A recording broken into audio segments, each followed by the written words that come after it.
Welcome. It's that time of the week. It's Monday night. It's the wrap up. Myself, Johnny Jensen, creator of the Team Superdad community and the Hero Academy program, joined as always, waiting behind the scenes, Glen, aka Dating Dad. This is the wrap up. We are so excited to have you here with us, either on the video or on this podcast. Roll theme. Welcome to Team Super Dad. Real dads creating their best lives ever. More time, more money, more fun. You are not alone. You're on Team Super Dad. Mr. Glen, how are you? Welcome to the Team Super Dad wrap up. Oh, thank you very much. Very, very, very happy to be here. You caught me glancing at the screen and reading an old post. Do you ever read something you wrote a little while ago and you've forgotten it so much that when you're reading it, you're amused by it and just half in recognition and half in, that's really quite funny. Well, as I rapidly approach my 100th episode of the Team Super Dad podcast, yes, I do listen to old episodes of the Team Super Dad podcast. I have a little, and I play that sound effect as I do. Yeah. Well, no, I think if you're a content creator, then you're gonna check in on stuff. You're gonna like, should it be updated? Have I got anything to say about that? We've just been through the running order for tonight. That's prompted us to mention a subject which you've written about. So you've gone back there, and then you've had a little buzz where you've gone, actually, I'm quite good at that. I used to love, and I love writing. I love being creative. I've stopped writing my Dating Dad blog for a year now. The last post was on my 40th, and yeah, it was causing too many problems with romantic life. So I've kind of put it on the back burner for the time being because a dating blog that makes it harder to date isn't very useful. Oh, the irony! That's like crossing the streams. That is proper dark. Yeah, it's very, continuum. Yeah, it's very frustrating. But you know, the whole point of this is to find love. So let's try and optimize my chances. Okay, good. Well, we'll see if we can give that a little tickle. If you're joining us for the first time, welcome. Where have you been for the last 53 episodes of the wrap up and near 100 episodes of the Team Super Dad podcast? We do this every week. We have a bit of a giggle, a piss take. We come up with a really sensible running order of things that have been going on in the world, and then pretty much end up not talking about any of it because more often than not, something stupid has happened in my life or something interesting has happened in Glen's life. Or Glen's got a very, very well thought out view on something that I've given very little thought to, but have an opinion on. So that's basically how the wrap up works. We used to do it on a Thursday. It seemed more appropriate to have booze on a Thursday. I don't think we ever did it on a Thursday. It was always a Friday, Johnny. Friday. Do you need to go back and re-listen to these things again? Have I? I know you can't joke about Alzheimer's and dementia and stuff, but do you ever wonder, like, have I got it? Because it doesn't work. I thought I worked it out whether I'd had it or not, but I forgot. Oh, Jimmy Greaves, R.I.P. Yes, indeed. Do you want to tell our American listeners about the legend that is Greavesy?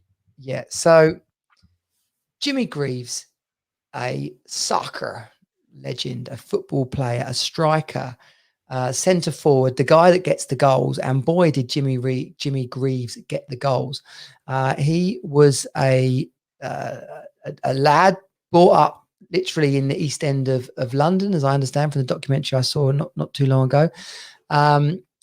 Picked up by Chelsea actually when he was just a teenager. I heard him talking about it, and they said that the Chelsea youth coach was so determined to get him that he sweetened the deal with 50 Irish pounds to Jimmy Greaves's dad, basically. And that was kind of like bless them. Unofficial transfer thing. Got him into the Chelsea youth academy. Made his debut for Chelsea when he was 17, I believe. By the time he was 19, he reached 50 top class goals, like the fastest ever person to reach that number at that time, and like it's like 19. So people that played with him consistently across all competitors, teammates, opposition, whatever, say he's one of the most naturally gifted strikers, not just of his generation, but of all time.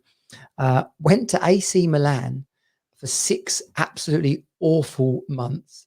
And on the documentary, he's loading up an old like transit, like a flatbed truck, and he's putting a fridge on there and an oven, and it's just, even though Still that's scored 11 and 14 though. It was still razor sharp over there. It just didn't work out. they got a new manager who apparently just treated him like dog shit, like you English scum kind of. I mean, in the grand scheme of things, it's only like 25 years after the war, sort of thing. Came back. Tottenham bought him for 999,999p because they didn't want him to be the first. 99,999. It wasn't quite a million. That wasn't until Trevor Francis, Oh, many years later. Oh, sorry, true, sorry. Didn't want to put the pressure of being the first £100,000 player. Yeah. And then he went on to score over 300 goals for Tottenham. Still the club's leading scorer of all time. The biggest tribute that anyone can say about him, though, is he was such a top bloke.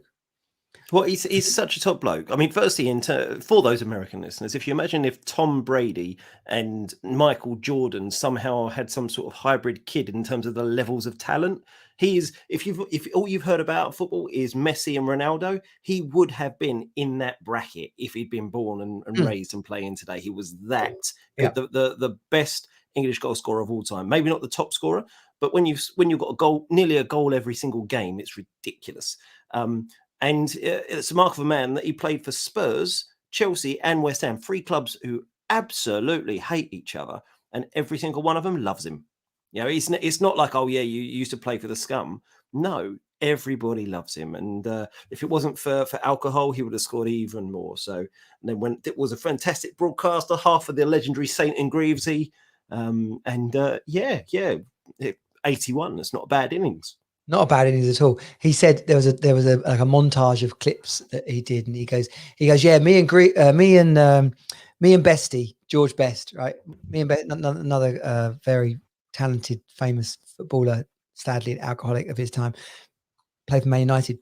So Greavesy said, yeah, me and George Best were going to do a documentary on what it was like to be an alcoholic and play football in the 70s.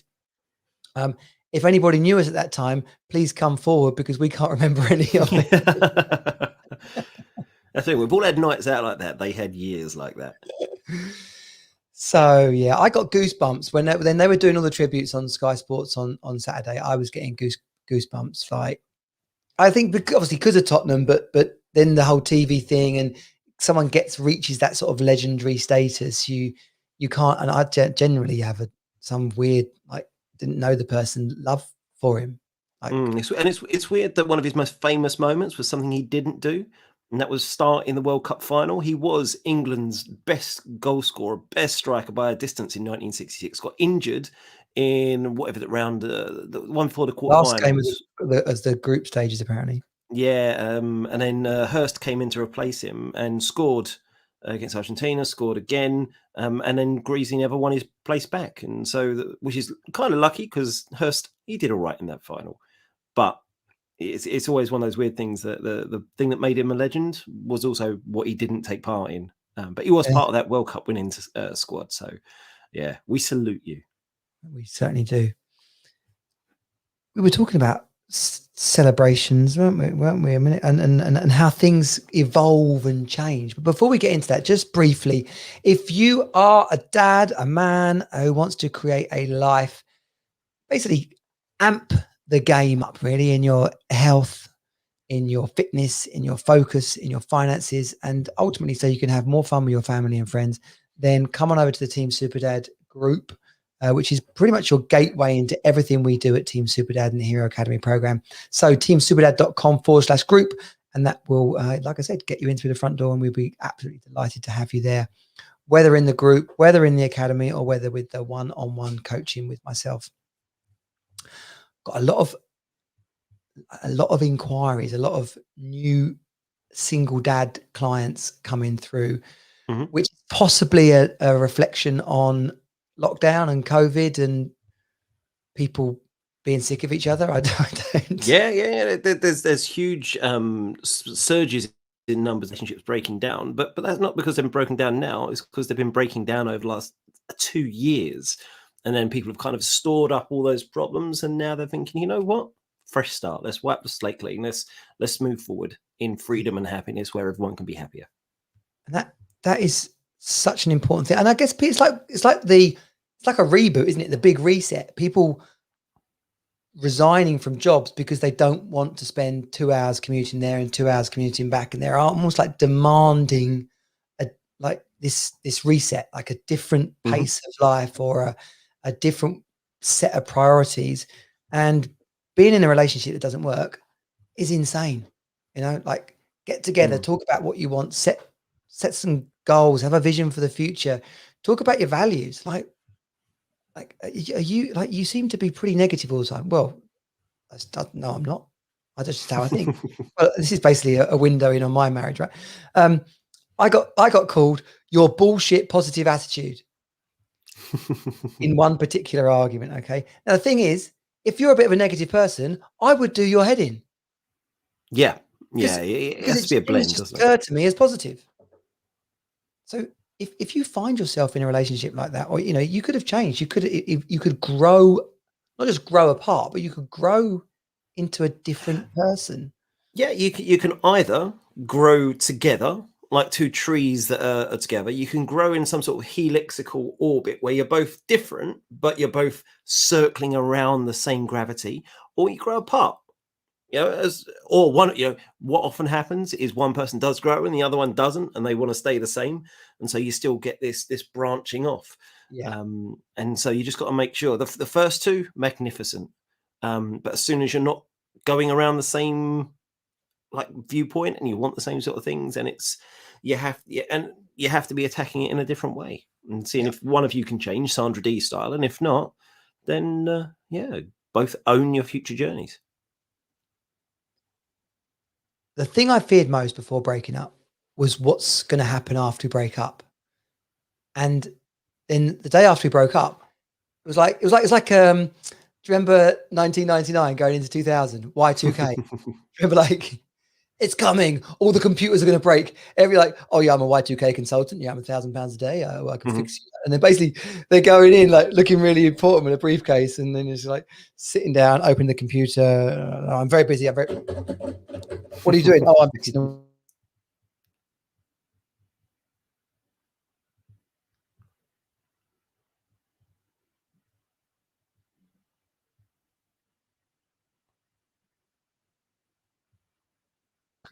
So we're back. Yeah. So Y2K. Google just screwed me for trying to do the big reveal on Y2K. It wasn't actually really. But this is the thing about journeys, isn't it? It's like imagine you're sailing on a journey, and everyone's always scared about what's over the horizon. You're not going to be able to see what's over the horizon. All you got to do is sail towards it, and things will come into view. And that's this whole journey about things. You don't know what's over the horizon. You can't see past it. All you got to do is keep moving forward. Yeah.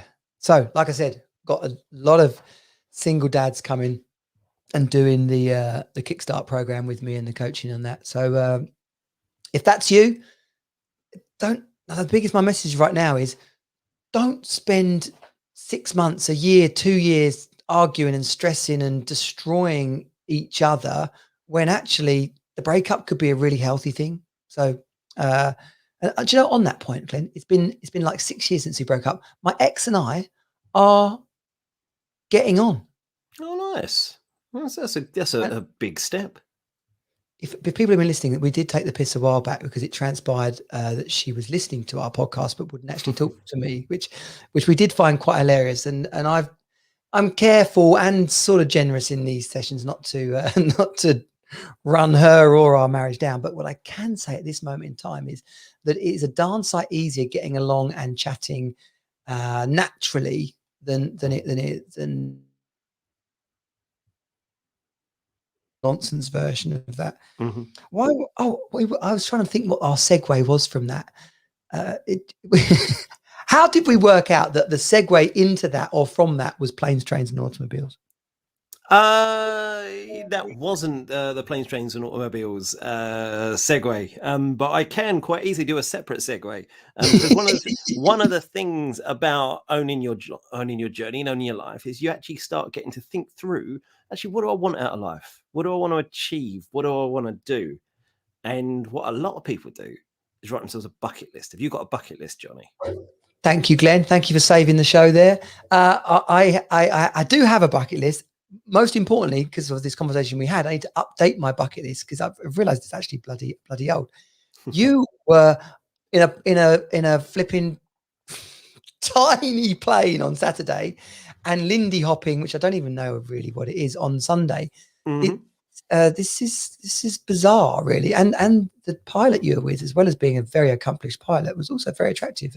She is indeed, yeah. She's a commercial airline pilot, so she flies on the planes out, big 737s and stuff, all the time. I think she's up in the air on her way to or from Greece at the moment. And yeah, so as Johnny said, it wasn't a bucket list. I was challenged by a friend. He said, most people can't think of 50 things they want to do. They say they want to do things and they can't really think of anything. I said, mate, it's going to be hard to narrow it down. And so I've got this list of 50 things and I'm just working my way through them. And some of them are big, like go to Everest, or learn how to sail. Some of them are medium, like go to an opera. And some of them are really small. Like I want to complete a Rubik's Cube. And I want to learn how to pick a lock. So there's skill-based ones, there's travel-based ones, there's experience-based one. I wanted to see Spurs play in a final at Wembley. No, I said play, not win. I'm not an idiot. And so what I do is I talk about these with friends, people I meet, because you never know what's going to happen. So the opera, that one I spoke about. I was just chatting to a friend, and he heard about my list, and he said, "Oh, you want to go opera? Well, I'm a member of Glyndebourne." Now, Lovely. If you're going to go to the top. Oh, yeah. For those who don't know about opera, it's if Wembley and Maracana for football was in a thing. If you're going to see something, you go there. If you're going to go to see Shakespeare, you want to go to the Globe. And if you want to see an tea with a vicar, go to the Vatican. Exactly that. And Glyndebourne is kind of a membership organisation, and it's when I say there's a waiting list for about 7 years or something stupid like that to get on the list to be a member. And he said, yeah, I remember Glyndebourne. I saw you had tickets. And we did this full day because it's not just the opera. You sit with a picnic that you bring. We had 7 hours of dining. Like, can I just say, just so that we make everyone aware of how cool we both are? I've actually been to Glyndebourne and done the same. Check you out. It's I've only been once. My dad's been many times, but it's too cultured. This is the quality of people you are hanging out with on the You got two people who've both been to Glyndebourne. Beautiful. You're sitting there in your black tie, and you're eating through, and you're drinking. You promenade up and down the water, and then you go and see the first half of the opera. And it happened to be an operatic interpretation of my favourite Shakespeare play, Much Ado About Nothing. So that was even better. Have more drink, more food, and then more opera, and then more drink and more food. It's just lovely. So. And that was it. And someone else mentioned, I said I wanted to learn how to waltz. So I happened to know someone he's a world champion at the Gay Games. And he said, I'll teach you how to waltz. And so I was chatting away to this friend. And she said, oh, yeah, look, I have to go up to do my air certification. Do you want to just come up in a plane? Okay. And I thought, genuinely, I just thought I'd go up and look around and tiny little plane. And that in and of itself is cool. But as we're on the runway, she said, right, so we're going to take off in a minute. So to steer on the ground, you use the rudder pedals like that. So just to your feet on, you do just steer, and you want to get us in the middle of this. All right, right, shove that forward and then pull back. I was like, well, yeah, you're going to do the takeoff. So fuck, okay, straight up, and then just flying around. And she was like, you can't really break it. So is it like Mario Kart? Is it literally that easy? Well, it's really old. Let's be honest. There's loads of stuff that she'd done beforehand, checklists and of course, the bits and all the bits. Like your dad's lap to drive the car. Very much so. But the actual steering and moving bit is exactly. If you've played any computer game, if you've played X-Wing, you've got an idea of how to move it. So there's subtle variations. Like there's really, really bumpy. You're moving about constantly. and there's lots of just variations that you're doing. And like when you bank to turn, as you do that, if you don't correct it, you just keep going over until you've got to kind of be correcting. And also, as you go like that, you're going forward, so you have to be pulling back carefully at the same time and keeping the right pictures in front of you, and you're monitoring your height.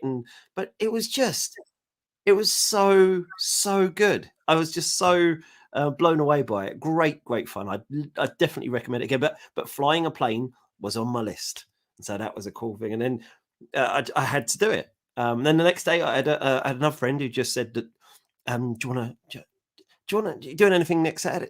Do you want to go and learn how to Linde Hop? Now imagine like a jive crossed with a Charleston, and it's that sort of move. And so we spent a few hours on Sunday, Liverpool Street, learning how to, in opposite Liverpool Street, learning how to Linde Hop. And she was quite nervous about it. And so beforehand, we had a couple of drinks. Why was she nervous? Because she hasn't done stuff like that before. And having people. Sometimes some people don't like other people watching them while they're learning. Oh, okay, right. And it's that kind of. I like invited you to take part. Yeah. So she wanted to do it, but needed a bit of Dutch courage. And so every time, so we'd basically you'd learn for 45 minutes and then a 15-minute break. So in every 15 minutes, there was a pub next door. So we popped out, had another couple of drinks, went back in, carried on, went down, and another couple of drinks, and so on through the course of the day. So, I got a lot more relaxed by the end of it. So how many beverages had you had by the last session? Probably about 7 or 8. Pints? No, Jack Daniels. That mustn't make a much difference. You just not so bloated. You still be pissed out. I would be pissed out my brain. Then went for another couple afterwards, and then went up to the Duck and Waffle. Have you ever been there? Try saying that after 7 Jack Daniels. So no, we had another couple then. But yeah, up to the Duck and Waffle, which is on the 50th floor of some building on Bishopsgate, and you're overlooking London. And we got there, whatever it was, 6 o'clock. And so this was just as the sun was starting to set over the west of the city, and just sitting there watching. I mean, even if we'd not eaten a damn thing and just drink cocktails, which we did, it would have been stunning. But then you have this top drawer food, and we just had loads of like small plates, like tapasy type stuff. But loads of we basically, instead of getting a couple of mains, we just got all the starters. And just sat and worked our way through the starters, watching the sun go down over London and the shade go down and the lights come up. And then you got the nightlife of London in front of you. Bloody glorious. Mega. So that was a really, really good weekend. Bringing it back to, though, you made a list. Yep. You talked about it. Yep. And this is, and I know you don't really believe in all this sort of stuff, but this is the law of attraction, Glenn. This is when you create what you think about most of the time. Oh, so that I believe in. That I absolutely. You just come down with a higher force. No, I'm not. Yeah, I'm not down with me just believing it and so it happens. No, me believing it and thinking about it, like you say, means that I do something about it. I talk about it. I think about it. I make it happen. I speak to a friend who happens to be a sailor, who then can also say, "Oh yeah, I'll take you on a sailing race," and took me around on my, like, the first time I ever stepped on a fucking sailing boat was when he took me to compete in a sailing race. You talk about things and things happen. So if, for example, on my list, I would add it to my list if I was going to add anything. I wanted to firewalk. I now know you are talking about potentially going and sorting out some firewalking. Yes, we are. It's in the pipeline. The Team Super Dad. The only thing that's not quite sure is whether we're going to do it just as like a one evening event, or we're going to do it as a retreat, like a 3-day thing with firewalking and empowerment and barbecues. But that's the sort of thing. That's something that would be in the back of my mind. I want to do this. I haven't worked out how I'm going to do yet. And so if any of our listeners are involved in this world, this is going to be probably the hardest one for me to do. I want to get my name included on the credits of a film that's released in a cinema.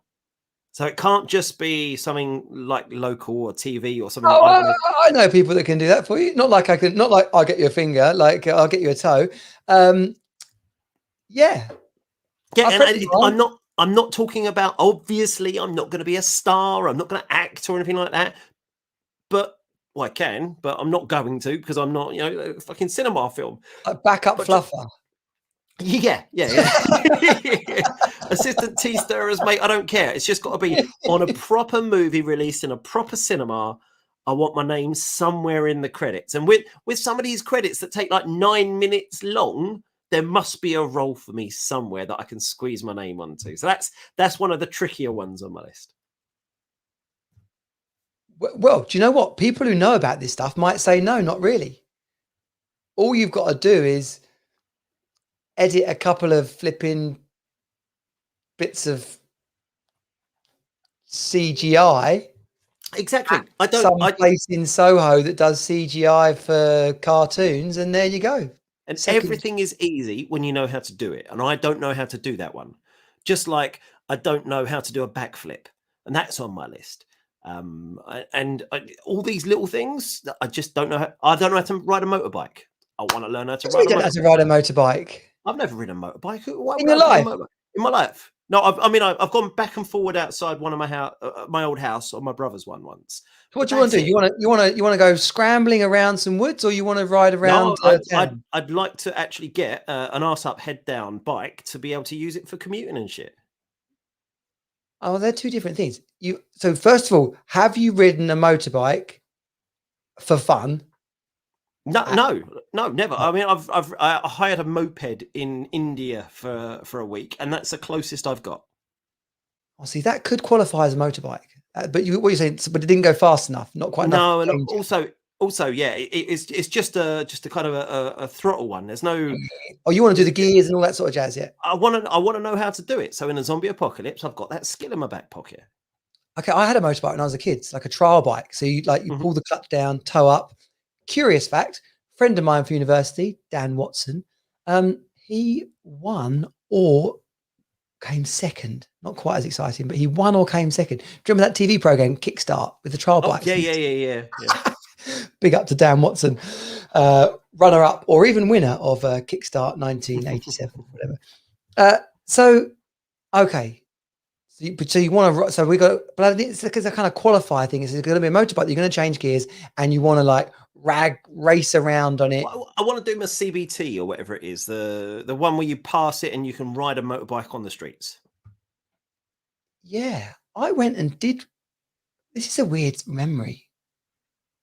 I went to some place in like North London and did a day's motorbike riding to get like to get a provisional so I could get a moped, but then didn't even get a moped. So, but yeah, you do that. Well, that's an easy one.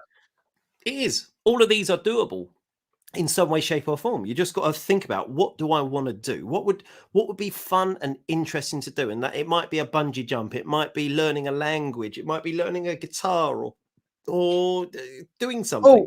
Paul, so you want to learn the guitar as well? Yes, of course I do. So Paul, Team Superdad, OCR colleague and best friend to the stars, including yourself and I. He's a guitar teacher. Amazing. See, if this sort of conversation, and you know what else is bloody annoying? He can also do the Rubik cube. See, perfect, Paul. I'm gonna buy some more beers for you and make you some more ribs. So we could have a challenge to do the Rubik cube by Christmas, maybe. Do you know it's not actually that hard? It's just. I think it's one of those things when you learn a technique, then you can do it. There's two ways. One is like the Kasparov official kind of, pure way. And then the other way is a bit of a cheat where it's these 3 moves and you just have to keep repeating them and then the thing's done. But if something's stupid, but it works, then it ain't stupid. Yeah.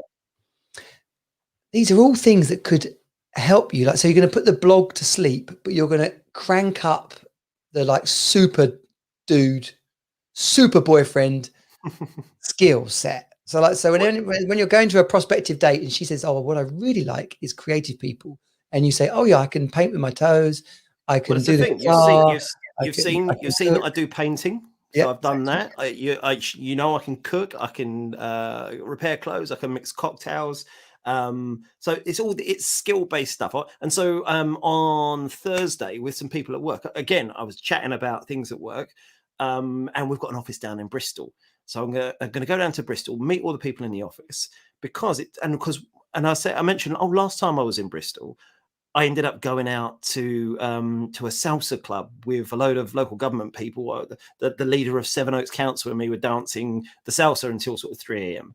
And I'd love to learn it more because I want to learn how to do salsa again. And one of my team just said, "You do realize I'm a salsa instructor in my spare time?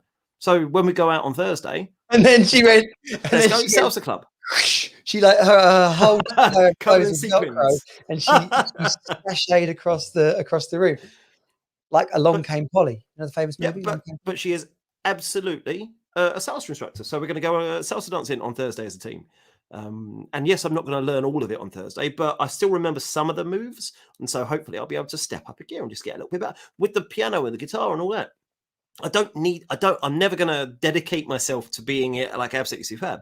I just want to be able to do it well enough so I don't look stupid if I was to sit down at piano, and I'd have a couple of songs that I could play with some degree of competence. Same with guitar. I'd love to know it, but I'm not going to be dedicated. I'm not going to be spending hours and hours and hours every single night doing it. It's just 3 songs. And we talked about it before. It's 3 songs and a Christmas number. So you've actually got 4, but you need to have a Christmas number in there as well. Because no one wants to hear more than 3 songs. Even if you can play them, step away, let someone else have a go. And if it's Christmas, of course, you got to throw in a little "I'm dreaming of a white Christmas." Are you going to sing and play, or are you just going to play? Hey, we'll start with one skill and then we'll build from there.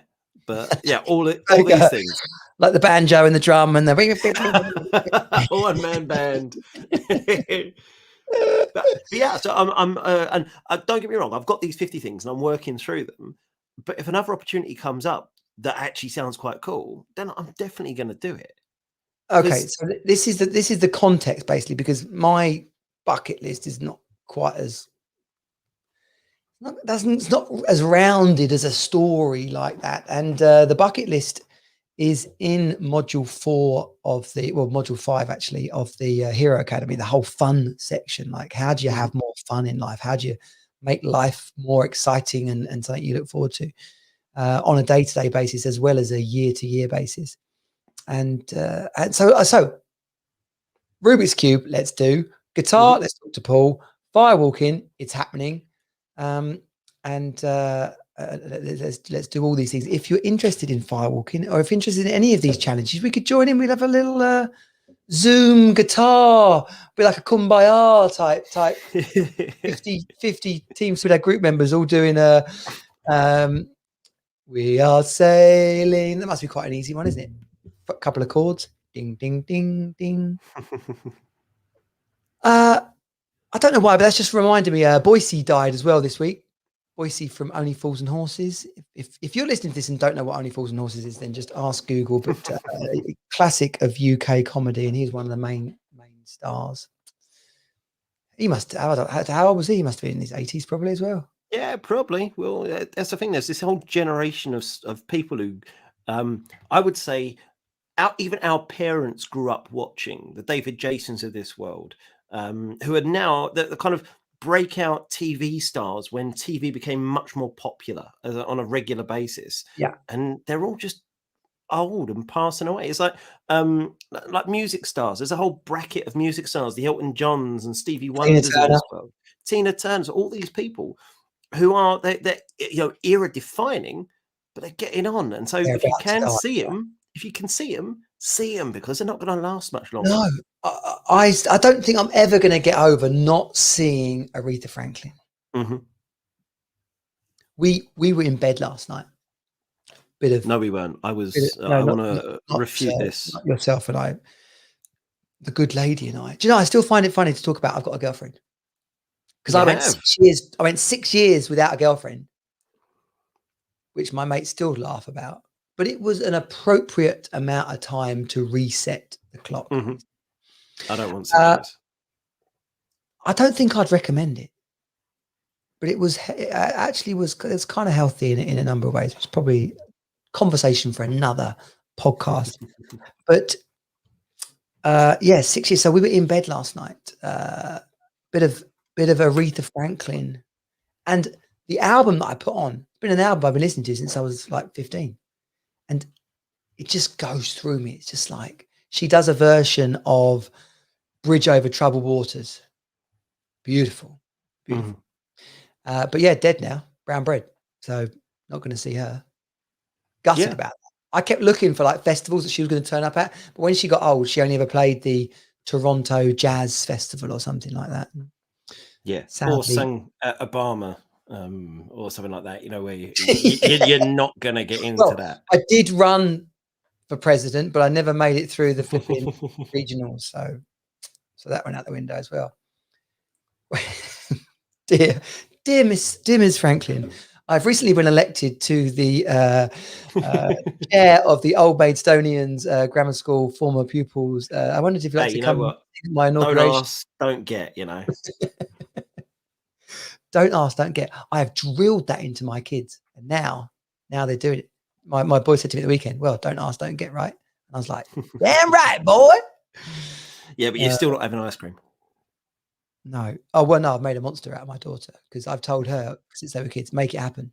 Don't moan, make it happen. Don't give me your flipping blah, blah, blah. Tell me why you want to do it and tell me why it's a good idea. Then I've got almost zero wiggle room because you told me why you want to do it and you told me why it's a good idea. So there's almost, unless I've got some barnstorming no, I probably haven't. So it just ends up being a yes. Got to be careful. You got don't dole out those yeses too frequently, otherwise they'll get used to it. Oh, I know, but that's. Oh. I like the you know, like we talked about this before, but it's sunny today, Daddy. Can we go to the beach? I'm like, fuck it, yeah, let's go to the beach. That's a nice one. Yeah, that's absolutely fine. So what are you advising I watch out for on the yes list? I would say it's half an hour before bedtime and they want to put a movie on a school night.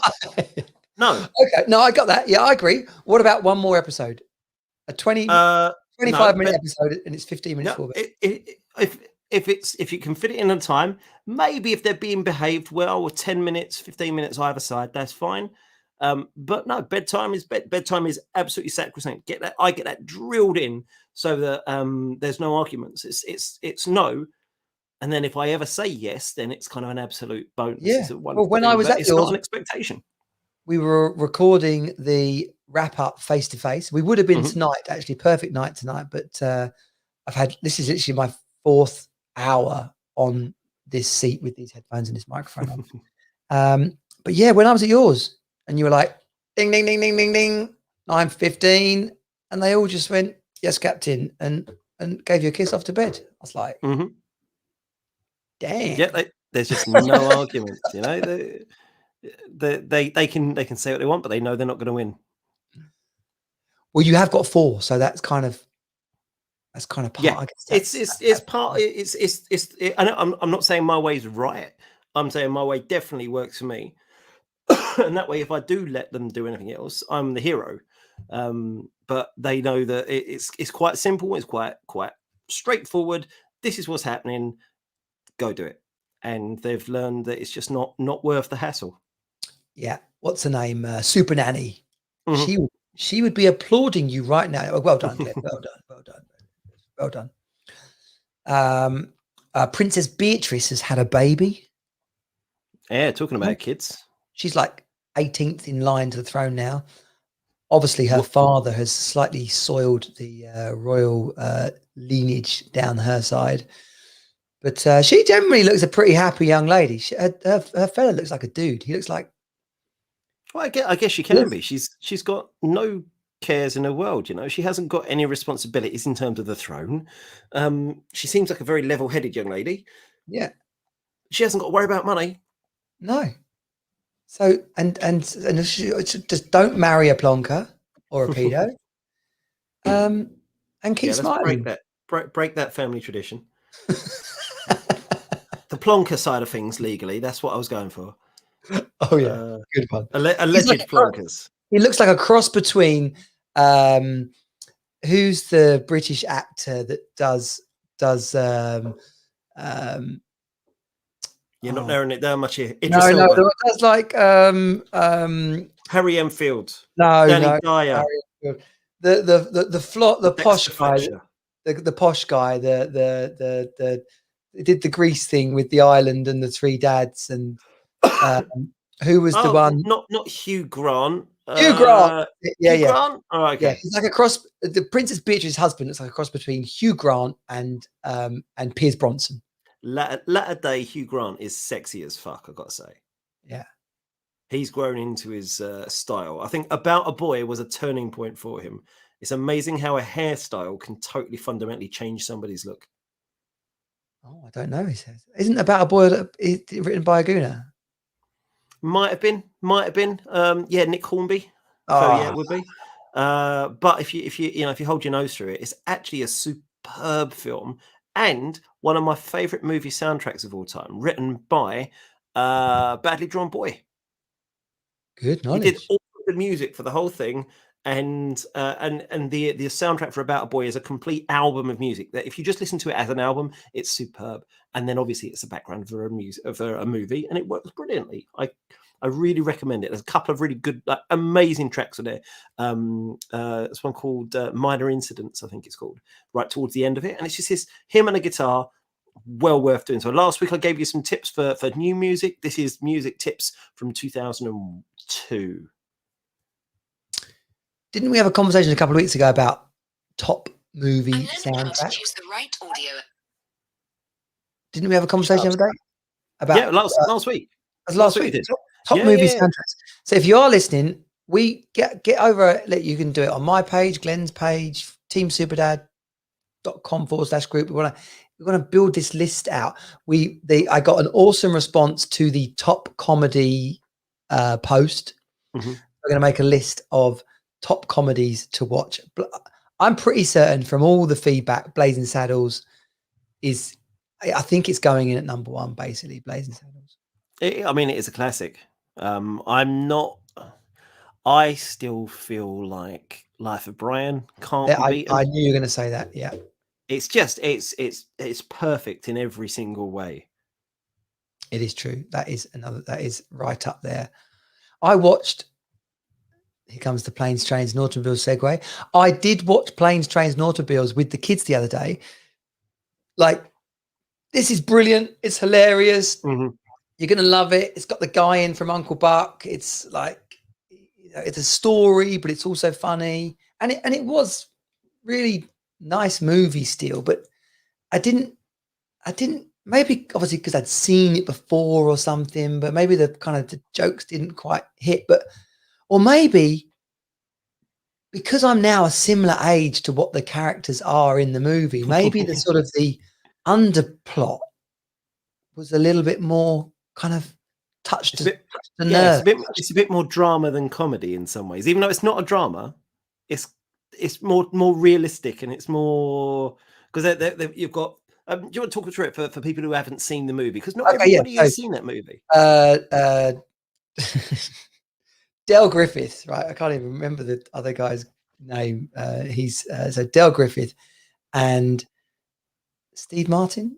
Steve Martin. John Candy and Steve Martin are the two characters. John Hughes is the director, and they're in New York, and they've got to get back to Chicago because it's Thanksgiving. And basically, the Steve Martin character is sort of high-flying exec, kind of a little bit highly strung. And then Del Griffith is the down-to-earth, shower-ring, traveling salesman. And so they're like chalk and cheese, basically, and they're thrown together in this ridiculous plot whereby every mode of transport that they get on to get home either breaks down, gets cancelled, or some other like disaster. And pretty much every time Steve Martin's character happens upon a new way to get home, it goes wrong, and then Dale Griffith, the John Candy character, turns up and sort of saves the day. So it's got that classic bit where they're in the same bed together and they're like, "Where's your other hand?" "Between two pillows." "They're not pillows." Maybe my kids are a little bit too young to it's an example of a thing called the hedonic treadmill. And so this is a principle basically which says once you've obtained happiness, that becomes your new norm, your new baseline.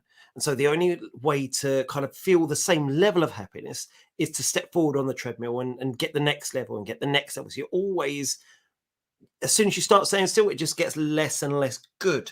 And it's with movies like that you've seen it years ago, and you've probably seen it a few times, and it's comfortable, but it hasn't got that impact, that shock, that amusement, because you know the jokes, you know what's coming up next. And as well crafted as it is, it's no Life of Brian. And so you kind of your baseline level for that is just lowered for a bit. Whereas your kids, they're stepping on a treadmill for the first time. They're going to see it and enjoy it at the same level you enjoyed it the first time you watched it. Yeah, there is some curious psychological stuff going on here, because American Pie, still bloody funny, cringe, slapstick, bit rude. I've deliberately not seen it for years and years and years because I want to rewatch it again and have that same shock. So I've got to forget loads of it. And of course, we've spoken about the fact that we're now older than Stifler's mum. So that's going to change it. I'm going to be identifying more with Eugene Levy's character. How old's number 2, the boy? How old's who, sorry? Keris is... Oh, so I've got a 17 now, 17, 14, going on 15 next month. Okay, that's the boy, isn't he? So he's kind of ready. He's like, he's ready almost for American Pie, basically. Yeah. I think it is it a 15 or an 18? No, 15. It's got to be a 15. Well, I don't know. I haven't seen it for years and years, but you're talking Porky's. Porky's. Do you remember when you were a kid and you watched Porky's? Yeah, that is a different level of. It's not through the shower hole. It had a mole on it. It had a mole on it. God, that's bringing back memories. But yeah, it's brilliant. What is it? It's released American Pie, released 99. So I was 18 going on 19. So I was very much in the sweet spot of who it was being aimed at. And it is obviously it's a comedy, but what's the ratings? Where is IMDb saying? 15. It's a 15. Yeah. Oh yeah, not an 18. No. But yeah, it's a genius bit, and it is amazing. It is deliciously funny, and I will definitely not be watching it in the company of my children. For their benefit, not for mine. Yeah, but if you saved it for this long, no, go another year and it'll be 15. Perfect. Yeah, but for their benefit, 15, you've got to be trying to get in when you're 14. Do you remember when we were kids and back in the day and you're like, queue up? How old are you? I'm 15. No, you're not. What year were you born? 1958? I forget what the first 15. I know whatever the first 15 I was, whatever the first 15 I saw was, I'd previously been turned away from other 15s, and you have to do the walk of shame back down.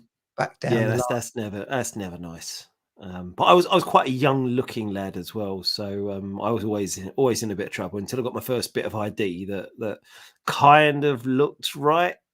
Did it say? It didn't have an age on it.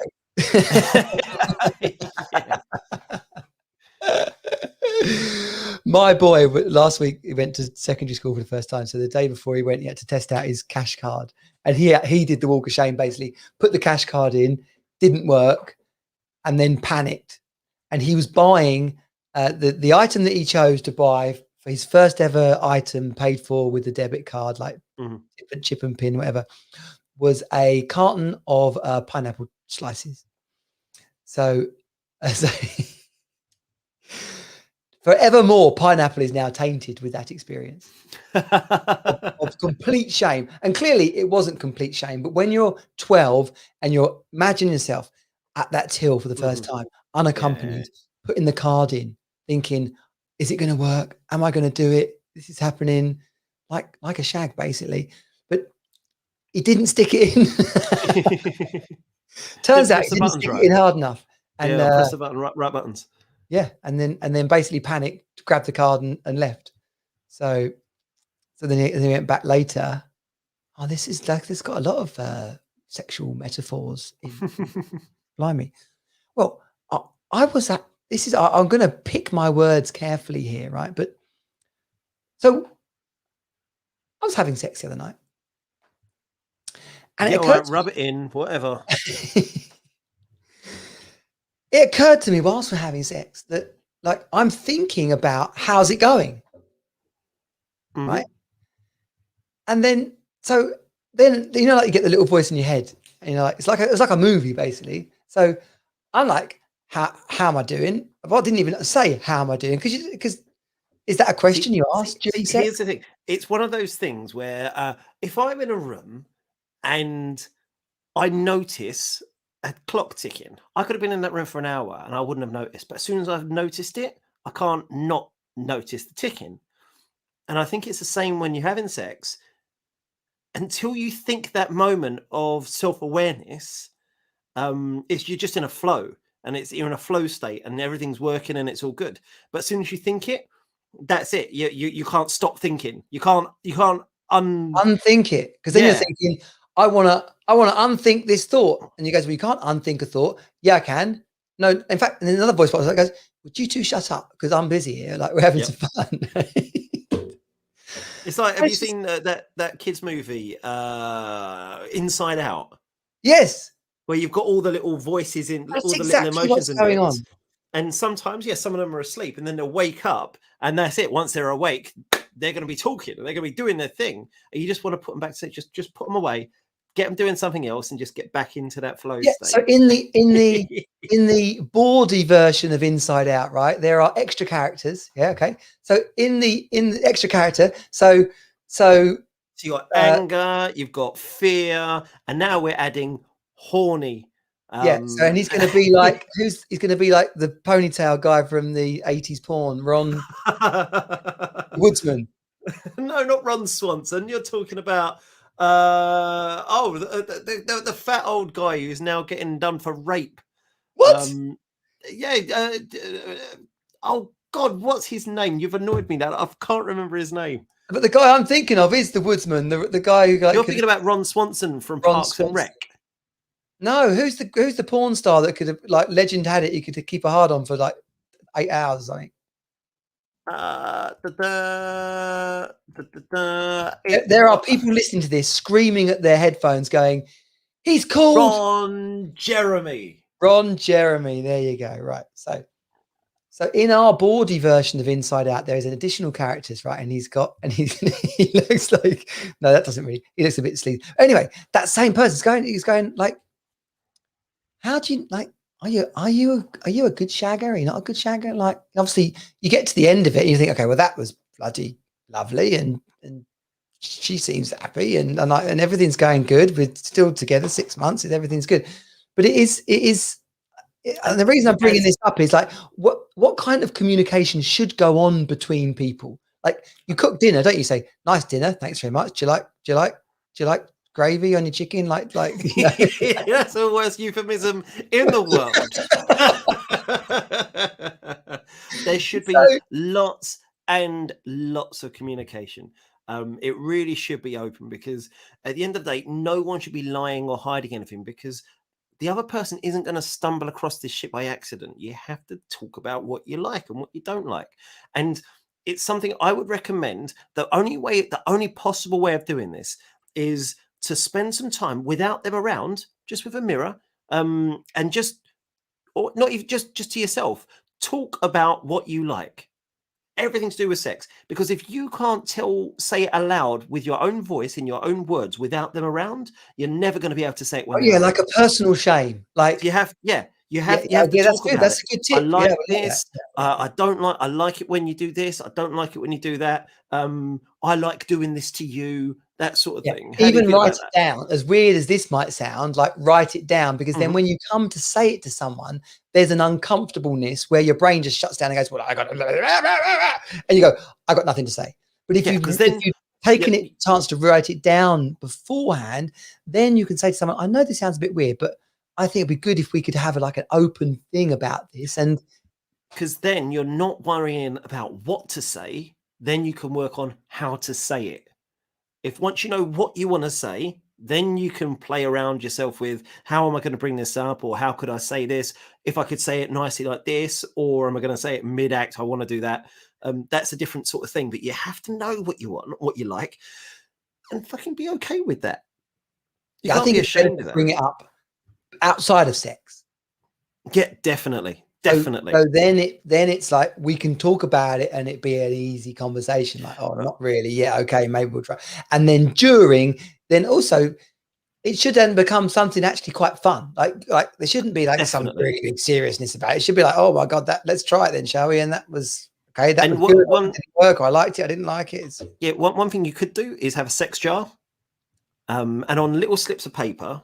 One thing, and some of them can be absolutely normal. Oh, that's a bit weird, but yeah, okay, go on. Some of these slips of paper you can write on just normal sex, that sort of thing, or really basic stuff, and then you can add a couple of ones which actually are quite different, or you'd like to try, and then once a week, you dip into the sex jar, pick something out, and it could just be something pretty standard and like at normal, or it could be something a little bit different, and you can say, right, okay, tonight we're going to do this.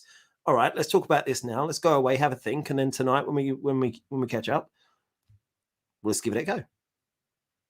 Yeah, you got to imagine if you've been in a relationship a long time, there's a lot of subjects like this where you haven't said what you wanted for bloody years. I think it's pissed off. Like, she never listens to me. You go, well, you never talk to her, or vice versa. It's so much more challenging for those who have been in relationships for a long time to do this, because you've got into your routines, and it's like, oh, okay, what's prompted this? How are you unhappy? Why are you bringing this up now? And all this sort of stuff, which is why it's so important, if you get the opportunity to do so with a new partner, to do it from the start, to have these conversations relatively early on, and start down that journey together, so you're both on that journey, rather than it's just being something that one of you plonks in, because that can be quite tricky. You still should, you absolutely should, because you've only got one life, and let's be honest, you could get hit in the dick by a truck tomorrow and never have sex again, and you're going to regret it if you haven't done all the things that you wanted to do. So start having those conversations, start doing the things, because you're damn sure that you've got a list means she's got a list as well.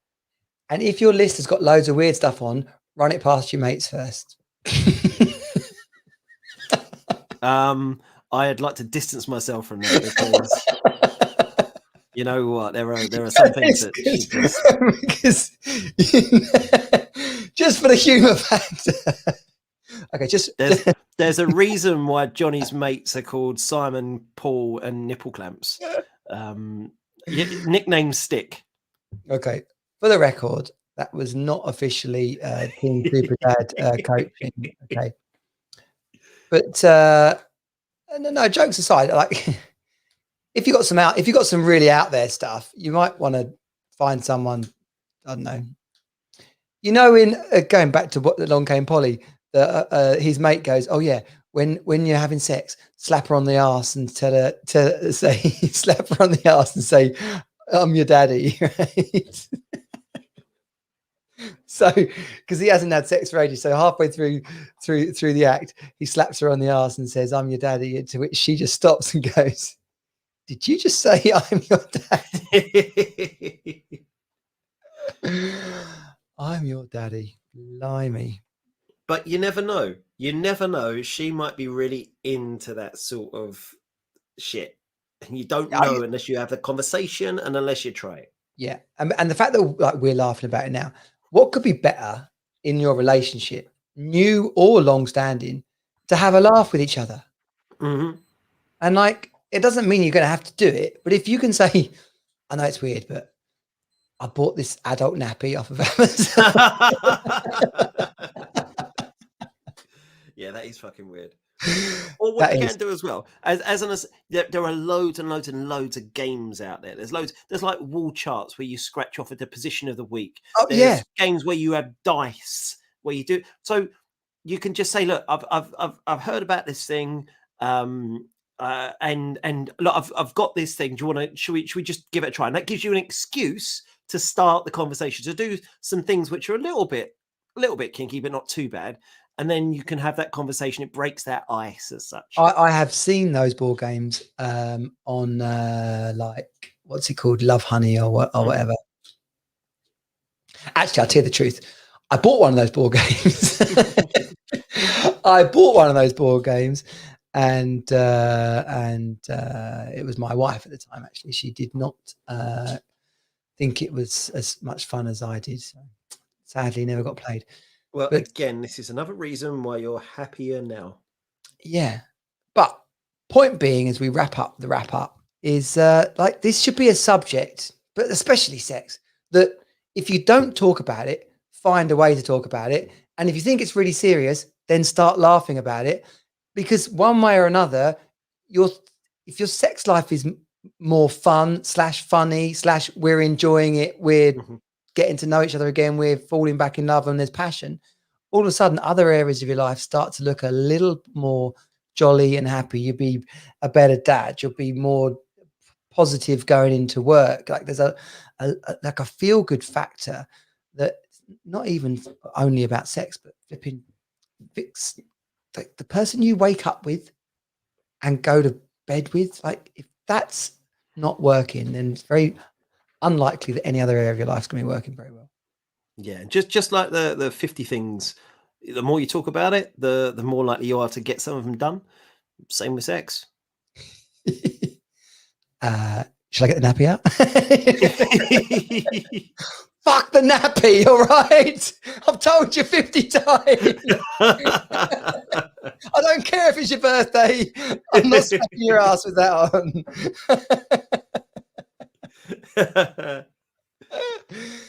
Yeah, and on that note, thanks for joining me, Glenn. It's been a lot of fun.